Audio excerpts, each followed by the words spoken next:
Oge mag saga prarogachiel en sir ma wuok kuom bengi mar piny ngima mano World Bank komakore gi piny owacho mamalo e bwo chenro motisi ni National Agricultural and Rural Inclusive Growth Project. Jopur pamba kod rabolo kaachiel kod jopith kod jopur mag dhok mag chak kod gwen mawuok Rangwe, Kabondo, Suba North ema pod pok oyudo mag omenda mar konyo e siro chenro mag pur magitimo.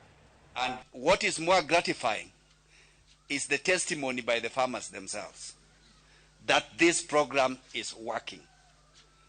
It is a program we are leaving office at its height, and we hope those who will be coming after us will make sure it continues to touch other people. This project is addressing one of the most important pillars of economy of this country and this county.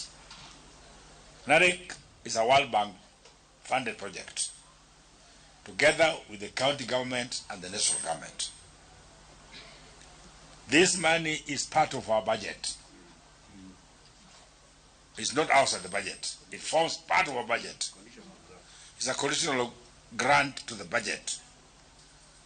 And we feel proud when we hear stories from the people who are on the ground. I'm aware that the cooperative movement is doing very well in Kenya. And in Homa Bay, the dairy cooperative is doing very well.